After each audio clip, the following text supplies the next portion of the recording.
not repeat itself, but it often rhymes. These are the words of Mark Twain. Good morning once again and welcome to the big story. I'm Oluwayemi Adelakon. And of course, today we turn our attention to a political development that is already reshaping the landscape ahead of the 2027 general election. The Labour Party has officially zoned its presidential ticket to the south, marking a decisive shift with implications that run deeper than the headline itself. Across Nigeria's political history, zoning has always been more than geography. It has been a tool of negotiation, balance, and sometimes controversy. Even within the Labour Party, its early years saw a more fluid and less formalized approach to zoning, reflecting its identity as a party of ideological movement rather than regional blocs. But over the years, especially from 2011 onwards, the Labour Party has gradually adopted more structured power-sharing arrangement, often in response to internal strains or the need to broaden its national appeal. Now in 2026, the party has drawn a hard line, no aspirant from the north, a bold and deliberate policy shift announced by the chairman of the National Caretaker Committee, Senator Nnamdi Usman. It's a move that raises several questions. Is the zoning decision a strategy of political clarity or a gamble with national perception? What does it signal about the party's internal consolidation? And most importantly, what might it mean for the next election cycle? To help us unpack this dynamics and explore what this could mean for Nigeria's political future, I'm joined by Afolabi Afalami, public affairs analyst. Good morning. And Good morning, my dear sister. Good to be here. Good to have you this morning. Thank you very much. Right. So let's start with this question first now. Now that Nnamdi Usman announced recently to say we are zoning to the south, a lot of Nigerians are surprised. How democratic is this in terms of inclusion in the party system? And then what game do you think the Labour Party is trying to play? Well, you understand that zoning is not in the Constitution. Okay. The Constitution requires that we present a credible person, fit and acceptable by the party. Okay. But zoning just come up as a tradition for us to have balancing, for us to have inclusion, for us to have everybody becoming part and parcel of the game. And as it has been a tradition and a game, like you can see, is also what all the parties are looking into. Right now, APC is going to be no question to ask them, where are you zoning your party to? Your presidential ticket to is already in the south. It's obvious. Yes, it's obvious. And asking other party, like Labour Party, whose reflection in the last election saw a momentum in rising beyond the previous time. Labour Party has been during the time of President Obasanjo, okay. And his ability to maintain beyond the local then was not like it is right now. Not until the coming of Obi into the party and the southeast seeing the party as one block they can all embrace, and some southwest here seeing it as another opportunity to take power and wrestle with others political party. Okay. It has never gained momentum more than what it has been in the past. But right now, it's also becoming a party to bargain with, a party to ally with, a party to see as a tool for exchange. Okay. Some of the members will eventually wants to go into to ally with a new party, having lost the election. We saw that in the last election, 2023, when some members here in Oyo State lost their election and quickly allied with the state in order to form a bloc, and then that is why you see that the zoning pattern is not in the Constitution, but a kind of culture. And doing that is just telling us that everybody is now seeing what the political light are saying. And from Nnamdi Usman and his committee to pronounce that, it has already jeopardized the effort of anybody thinking to come out from the party in the north, like Dati has once said he will be contesting for president. But right now, I don't know. I want to believe he will not want to go against his party, and that alone is telling Nigeria something, that the north has done their 8 years. It is the turn for the South. Do you see him defecting? Because, I mean, he was very firm when he came out to say, I'm interested in contesting as president under this party. Yes, you can be interested in contesting under this party, but the party still has the power to say we are zoning our own ticket to this particular zone in the country. You know, nobody has been opportune to come out. That the Nigeria Constitution has not given room for independent candidacy, where you don't need the party to, to form your group and contest and win election. You still have to go through the party, and the party holds the power to decide where and when and who becomes their candidate.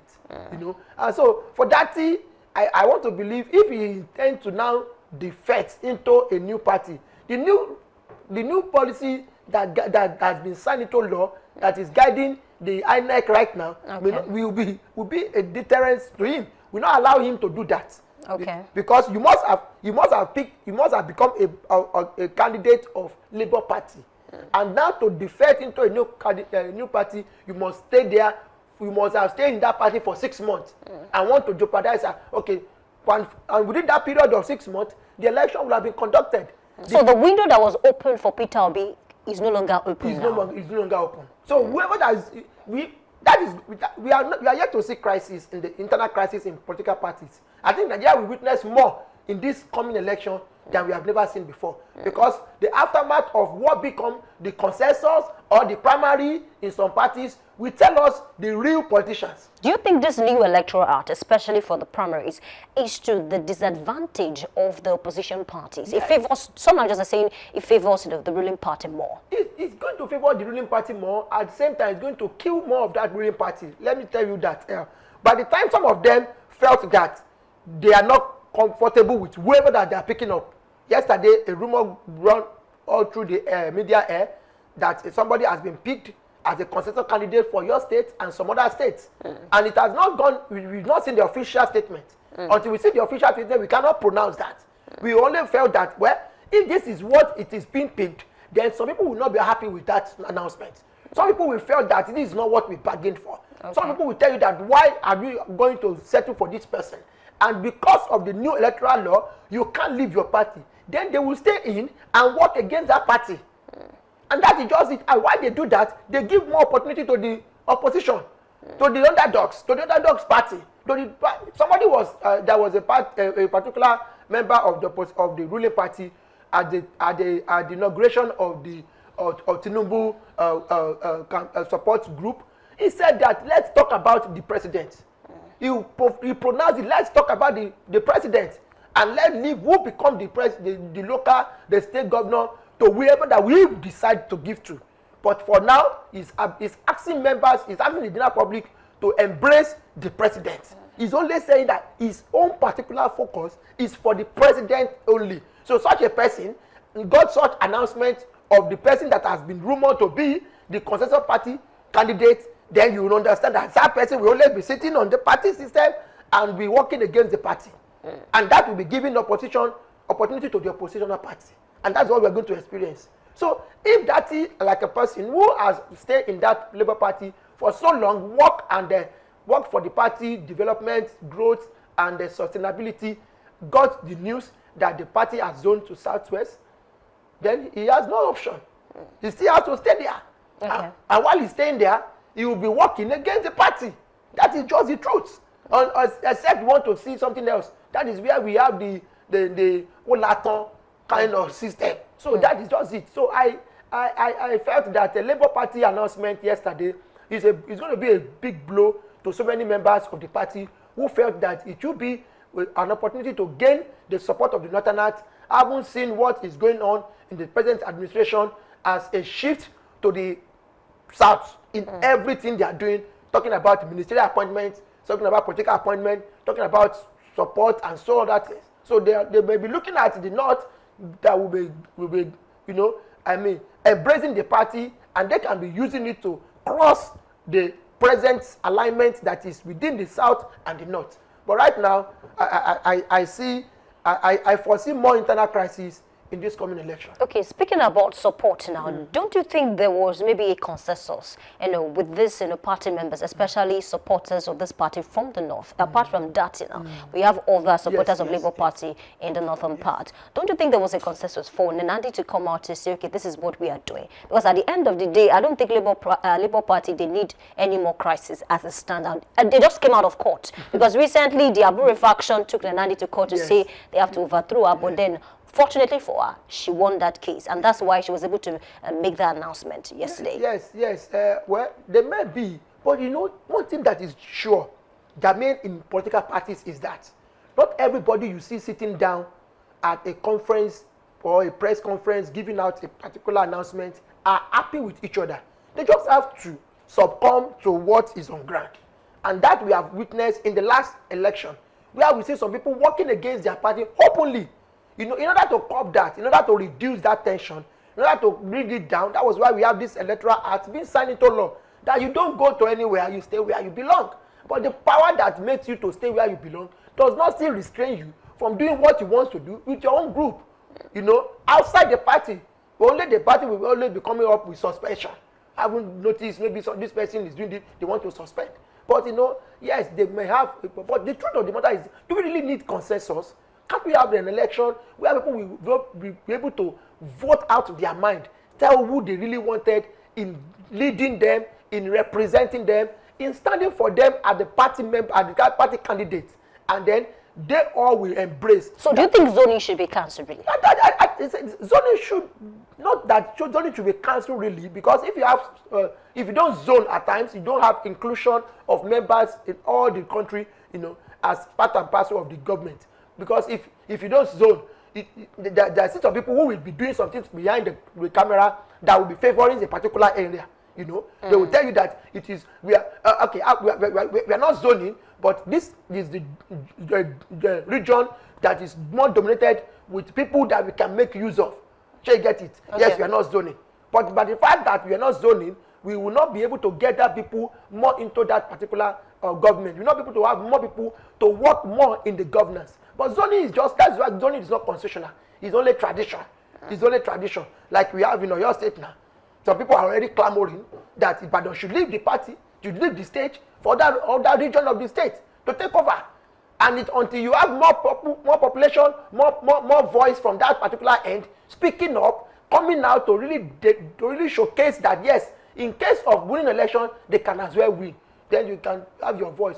But if that does not happen, the people that have been leading them, governing them for years, will continue to govern them. That does not apply to other states like Ogun State, who has already put up a cultural zoning formula.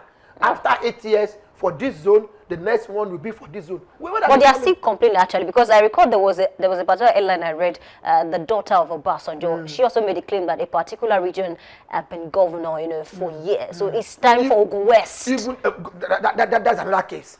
We have two zones, the Ijebu, the Abeokuta. You can have the Ijebu South, the Ijebu Central. You can have the Ogun West, Ogun East. It's just like North and South. Anybody can come from the Southeast. Everybody can come from the Southwest. Everybody can come from the South-South. Everybody can come from the Northeast, Northwest, and North Central. The fact remains that they are coming from the North. But that's another problem. We're going to continue to have this problem. And that is the politics and political highlight for you. But the fact remains that, like you said, some people say, okay, it's time from Ogun West. Ever since they've been picking up this governorship, it has been dominated in a particular area. It has always been in the particular area. And that is why, if we look at Ibadan too, it has always been the Ibadan South. Is it that Ibadan South? We had Ogbomosho. And then Alawakala. That was just once. And it has an opportunity to be Ogbomosho coming on board. Due to the situation that warranted it, at that time, it was opportune to come on board. But after that time, before that time, have you ever seen anybody from outside Ibadan becoming the governor? If not for Bola Ige, that was, during the 79, 83 era, it has not been. They declare it. And that is where we talk about allowing the culture of proper zoning, where people will be because that zoning will also develop the region. It developed the region. It allowed them to feel the impact of governance, to be part and parcel of governance, to also make a decision that will favor them. They also, more of it is development, more of it is inclusion, more of it is opportunity to to grow their region. Look at the Bola Ahmed Tinubu governors now. We can see more of Southwest people in his government. Look at the many key portfolios has been taken over by the South. And that is why we see it. People will, and that has been in the case ever since the last late president Muhammadu Buhari. So it also develop, it also give more inclusion, it also give rise to development. So I did not want to, I wouldn't want to write off zoning, but I would like it to be properly done. Okay, I think I get that. Apart from the zoning system now, many Nigerians have also argued that there's this mentality that a northern candidate cannot kick out a southern candidate. And they're saying maybe that's why Labour Party decided to zone to the south. Because they made the same claim. I remember when Jonathan contested for the second time, they said, no, let's zone it to the south. Because he has ruled for 4 years, let him rule again. It's not possible for Buhari to kick out a southern person. But Buhari kicked Jonathan out. Now they're saying the same thing now, that Bola Ahmed Tinubu is from the south. He's ruled for 4 years. Allow him rule for another 4 years. If at all you want to contest, do not fight someone from the south. Yes. Or fight from the north. Fight someone from the south that can actually kick him out. Is that really valid? It's not valid. Okay, we are waiting for who they will file out as their candidates from the south. That is the question. The question as it stands now, do you think Labour Party has someone that can actually contest head to head? That is it. The Labour Party is, if not, okay, the person I was feeling in my mind before now was Dati. I was feeling like, okay, Dati will be a good contestant, and because of his experience in the last election, his ability to have partnered very well with Obi, is the group, the movement may come back again and want to do something wonderful. But right now that has been zoned to the south, I've been looking in the party and also helping them to search who will be their candidate. The person that will be their candidate will determine if they can actually match up with the present government, with President Bola Ahmed Tinubu, that I know, that I've already acquired more than 30 governorship candidates to the party. And many people are still going to declare. Right now, in the history of Nigeria, we're having just one person or two that is known to be the most member of the most powerful, most populous party in Nigeria. So that tells you how powerful the man Bola Ahmed Tinubu is in terms of politics, in terms of political game, in terms of permutations, in terms of calculation, in terms of planning, in terms of leadership and breeding followers. So that tells you, I'm yet to see a party that will match up. For Labour Party, they just zone to the south. They may not have a strong contestant to beat this man. Okay, let's talk about who is going to be the flag bearer now, because Obi in 2023 had a soft primaries, because at the end of the day, yes, there was a primary conducted in Asaba, Delta State, but the other three candidates who wanted to contest against him stepped down. We had Pat Tommy, we had Emmanuel, I think Joseph Emmanuel, we have Olubusola. The three of them now, they stepped down for Obi. So do you think the same thing is going to happen now? Because when they asked Nandi that question to say, who are you looking now to become your flag bearer? Because at the end of the day, the way Pat Tommy, the way Joseph Faduri, and of course Olubusola Emmanuel stepped down the other time, people might not really want to step down for someone now. So don't you think it might be a little bit tougher compared to what Obi enjoyed in the last election? Well, the government that is in power, its political ideology rules in its time. For Bola Ahmed Tinubu, who I know, has always been a person that loves consensus. He has always been choosing. In his government, in Lagos State, has always been a man that will choose. He will decide. He doesn't so much like that of primary, maybe somebody, another thing I've seen him done is the option A4, where he will allow people to go and queue behind that tells you, go and queue behind your so-called aspirants. And at the end of the day, you know that you don't have people behind you. When you look at the back, and that has already gathered some kind of enmity within the party. But I tell you, for this Labour Party right now, it's going to be consensus. They will just come up and tell us that, yes, they have found a party candidate, and this is the person. They've all agreed. That time you're talking about when there was a primary. So it was because those people came up, haven't picked up the nomination form, and then stepped down willingly to say, I'm stepping down for this candidate. But it will not happen this time around. Why? It will not, because they don't really have that kind of members that will come out and it may not happen. That is, we are looking at the game. It's, you know, it's, in this politics in Nigeria, it's all about game. Okay. It's a game. Because somebody said the Chelsea game, but I've played Chelsea before. I don't know if it is like that Chelsea, but I know it's more than chess. Because I know it's a game. It's a game where they look beyond the party. They see what they want to gain. It's a part of interest. They look at their interest. They see, we have seen a party who are aligned with a sitting political party. Okay. You know, haven't been an opposition, but aligned with the party that is in power, and they want to claim they are different. You know, it's not going to be like that in 2027. But I want to tell you that Bola Ahmed Tinubu has done so much that even in all other parties that are sitting right now, all other political party, he has his informant there. He has his people there. And that is just the game. He has not, he's a very calculated person. While he was in Lagos, he still remained the only person who has been a governor and remain in his state and decide who becomes the successor after him. Till date, none of them, even in all other parties, all other states, none has been able. Maybe if Abiola Ajimobi would have been alive, he would have been the best person again to do all that. But after Bola Ahmed Tinubu, I'm yet to see anybody who have hold on to that ace to decide for his people. And that was what he took along himself to the presidency. Now they are having the rumor around of somebody coming out as the decision of the party. If it is not totally true, it is not actually incorrect. Do you see Labour Party merging with any other political party? Because some Nigerians are saying, even after the whole announcement about PS Doni to the South, they're saying Labour Party does not have that strength anymore compared to 2023. That is where I also see Labour Party. I was saying in the party in my previous comments before that, a party can still hold their party and still ally with other party. We've seen it before. That is what I see Labour Party going to do. I see Labour Party in that particular direction right now because they don't have what it takes. All their big fold have moved on to ADC. All their big guys who make the party what they are have moved on to other parties. Sure, you know. Okay. So I'm still waiting to see who they will file out as their as of rep member in those states, as of federal, as of senate, and then the governor and even the president. That is key.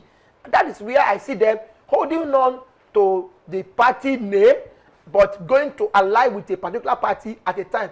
Mind you, the electoral act has given a shock and a limitation to members not to leave their party even when you are aggrieved with your party until after 6 months. Okay, so which political party do you think Labour Party can merge with? Your best guess now? My best guess, ADC. Really?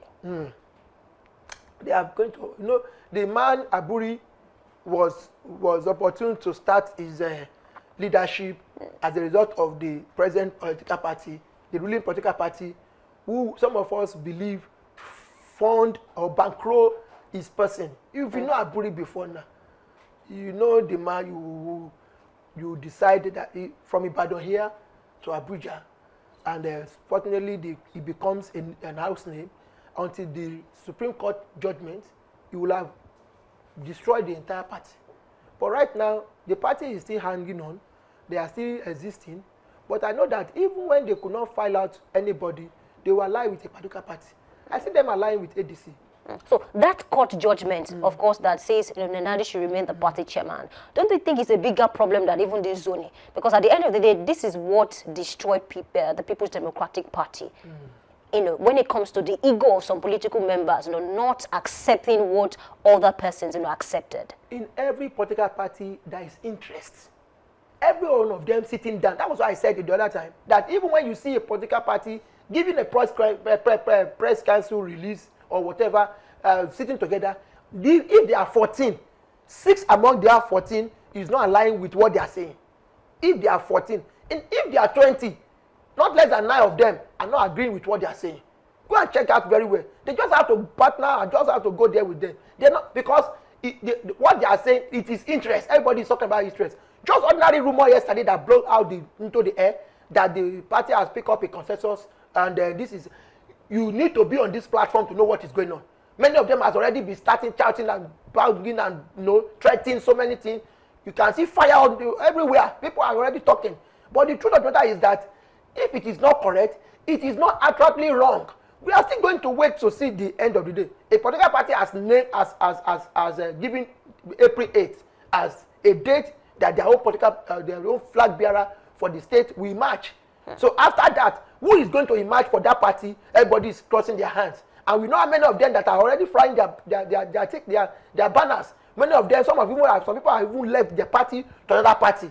But we're good. If we are all looking at Mr. B, and eventually it turned out to be Mr. F, and Mr. F is somebody that has not done really good thing, just like you see Fubara in Cross River, and he becomes the bride of the sitting governor who wants somebody to take over from him and then lead the people. Not only lead the people, lead the party. The party is also there.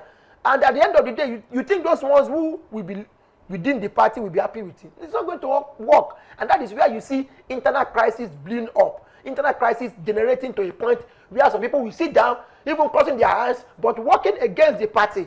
They are the informer to all other outside people in their party. They just cross their hands. No problem. When you ask them for opinion, they tell you no problem. When you ask, what do you think we can do?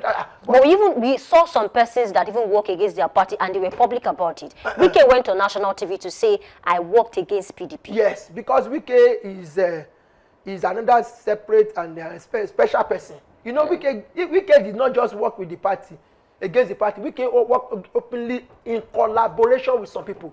Part of them is the governor of Oyo State. That was the G5 thing that has... The G5, yes. And that was what I've always said on this platform, that the death of PDP was not caused by the president or the sitting president or the people, but the people who have benefited from PDP. They killed the party. Now, take for instance, if our governor, Seyi Makinde, has not worked against the party and all his senatorial aspirants won their ticket, his House of Rep member won the ticket, his State House of Rep member won the ticket, and eventually still, Bola Ahmed Tinubu still won. He will be having many people to support him. He will be the leader today. He will be determinant today. He will live larger and bigger than what he's living. His word will count more, But you see, Wike, that was, when Wike finished at the state, he even invited Bola Ahmed Tinubu to come and do some of his commissioning. You remember? That tells you the kind of politics they play in that place. Wike is not the first person that worked against his party. Rotimi Amechi worked against his party too, while he was the sitting governor of Rivers State. He works against Goodluck Jonathan. You remember? I recall that the likes of Atiku walked out of Eagle Square. They before walked the out of 2015 it. Yes, Rotimi Amechi was part of them. They walked out of Eagle Square. So they are the part of the people that have killed that singular mistake then, or able to resolve their grievances, their personal interest, because it's all about personal interest. None of them. Somebody was just been announced of what he owned after while he was alive. Many people were clamoring and shouting, how can somebody just for a 4-year sitting governor, this is what you can be able to acquire. If you have been there for 8 years, what will you get? And that tells you what people are going there for. It's their personal interest. Wike is not new to Rivers State. He's not the first man to be a betrayer. He's not. But I tell you, he doesn't see himself as a betrayer. He sees himself as a statesman. A statesman. He's a point. That is what we know how best to do in Nigeria. Okay, so let's talk about election trends now, because I read some tweets in the last few days, especially when Nenandi made his announcement, and they are saying even if Labour Party decides to merge with ADC, they still does not have what it takes to kick out this current administration. And then I watched an interview a few days ago where Obasanjo, when he was contesting for the second term, he said, I have about 28 governors in my party, and you still think I'm going to lose. And then they are also making reference to the 31 governors we have in APC to say, if a party can have 31 governors, don't you think those 31 governors will look for a way to mobilize people for their president? So do you think that there's still a chance, if at all, Labour Party decides to merge with the ADC? Labour Party will be standing there as a party to negotiate. It is very common in Nigerian politics that some parties are existing in order to negotiate with a winning party. In the past, we've had Boot Party. There's a party they call Boot Party. We've had NRP. Okay. We have Nigerian Republican, what do you call them, NRP. We've had some party that you had AAP. We have this party. You ask yourself, why are you having members when you know that you cannot win an election even in a ward? But they are there to just, at the end of the day, maybe after the presidential election, and they are not able to win anything there, maybe the House of Rep and Senate, you just see them coming on air, talking to people that they are now merging with a particular party, that is the party they saw that is already winning. They will just tell that they are merging with that party and they are going to work with that party. That is where they go and negotiate. If we are working with you, what are we getting? They will be telling them, okay, you give you 3 commissioner, 2 commissioner, 3 SSA, 2 SA, 3. You know, that is what they are existing for. Labour Party does not have that number at all right now to kick out this present government. Do you think obedient are still obedient? Obedient are no more obedient to anybody thinking obedient are still obedient. That person, because obedient has been divided. The obedient movement has been divided. Some of them did not like why Obi is going to ADC. Some of them will have loved Obi staying. But some have also followed him, according to what some party members are saying. Yes. Some of them will have loved that Obi stay put in Labour and hold strong there.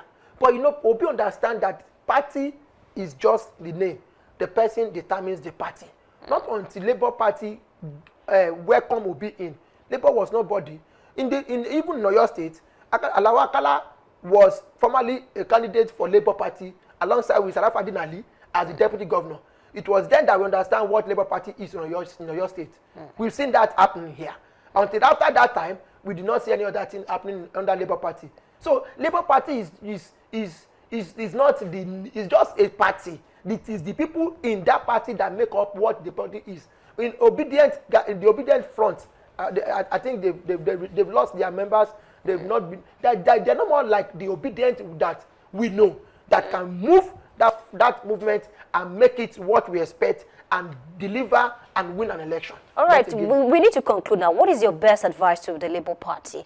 Because, I mean, they have just one governor, Alex Suti. But then, regardless, you know, it's still a political party and they can still do something. What is your best advice for that political party and as they prepare for the next elections? Well, I want to advise Labour Party to go back to their individual states and build that state and make their member more relevant, more working fronts. And because they've lost candidates in many states, especially in the Southwest here. Yeah. Of recent, some of their brilliant members, they come to the ruling party. And I want to say that the OT cannot do it alone. The OT is enjoying, is just been there because he has promised as in Abia State. And you know what he's facing. It's not easy. He's one of the people that they are expecting that he still join. Even his second term, he's a lot of talks. Right. So I would advise Labour Party to work more on their internal crisis and build their party to see how it will work out in the next election. All right, a big thanks to you, Afolabi Afolami.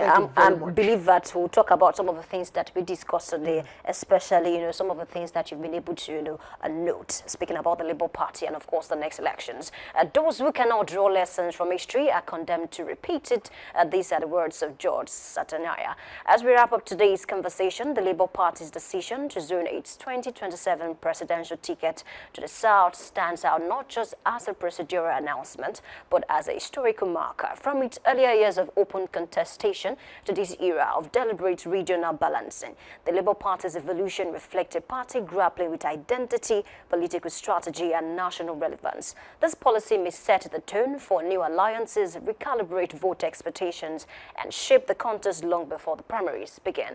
Whether it becomes a unifying framework or sparks internal discontent would depend largely on how the party manages its rise in membership surge, its internal cohesion, and its broader national message. A big thank you to Afolabi Afolami, public affairs analyst, for helping us navigate this unfolding political narrative. I'm Oluwayemi Adelakun, and this has been The Big Story. Join us next time as we continue to examine the decisions today that could define Nigeria's tomorrow. We take a short break now, and when we come back, we take Trend Watch. Please stay with us.